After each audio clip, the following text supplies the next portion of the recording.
Swari ka! Hindi ako na malalaking clam sa palengke ng Cuenca. So, ayan, nilalangan na naman tayo. Okay. So, meron tayo dito ang clam, hipon, swahe na maliliit, at saka pusit. Gawa tayo ng tom yum. Pero, ano lang, patsambang tom yum lang to. Isa tayo ng konting luya. Kalahati ng tanglad. Yung dulo lang ng tanglad yung nilagay ko. Garlic, onion, kamatis, kinchay. Wala kasing cilantro sa palengke. So, kinchay na lang. Kaffir leaves. So, pag ganyan yung dahon niya. Ayan o. Para siyang, mukha siyang calamansi leaves. Pero, ano siya, tagi-tagilid. Ayan, so lagay na natin ito. Okay. So lagay na natin yung mga malalaking clams. So nahugasan ko na yan, na-scrub ko na rin. Okay.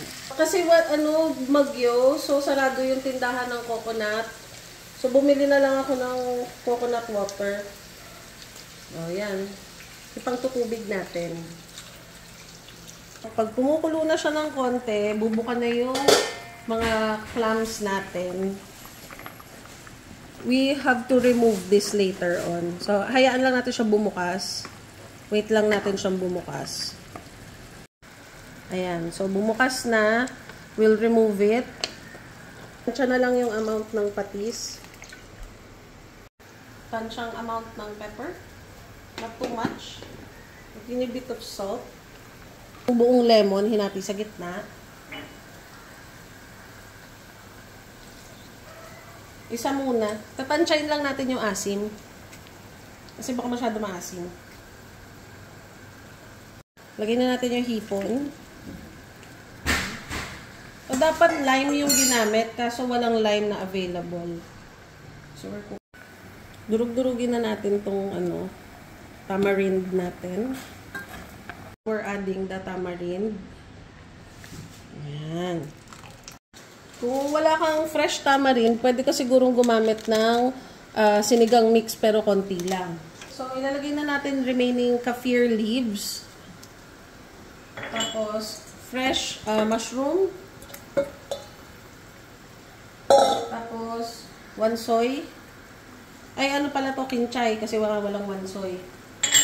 Tsaka, dahon, sili na green. And yung natitira nating tanglad. Ayun. Tapos, kung gusto mo sobrang dami ng sabaw, ubusin mo na yung 1 litro ng coconut water or yung coconut juice. Kung meron kang mabibilhan ng fresh na coconut, mas masarap yun kasi pwede mo isama yung laman. Pero in my case, wala ngayon dahil katapos lang ng bagyo. Kaya ganito lang tayo. Gamit tayo ng atsuete, pampakyut lang, para mamula siya. Again, this is not real original recipe because I'm just making a way because it's a craving, okay? Okay, now we have the coconut milk. Lagay ko parang kulang pa yung asim.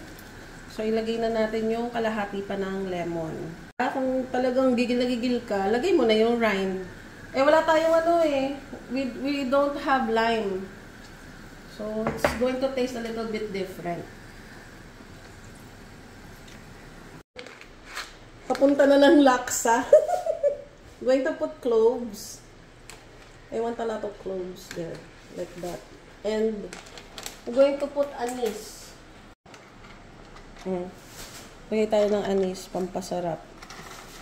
And just a few more. There.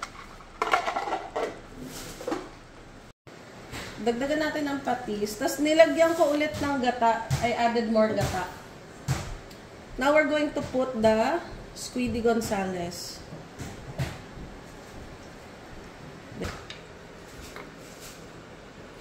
Ayan. Ayan. There. Okay. Okay na yan. Huwag na mag-judge. Kalahati lang. Kasi konti lang kami kakain ito.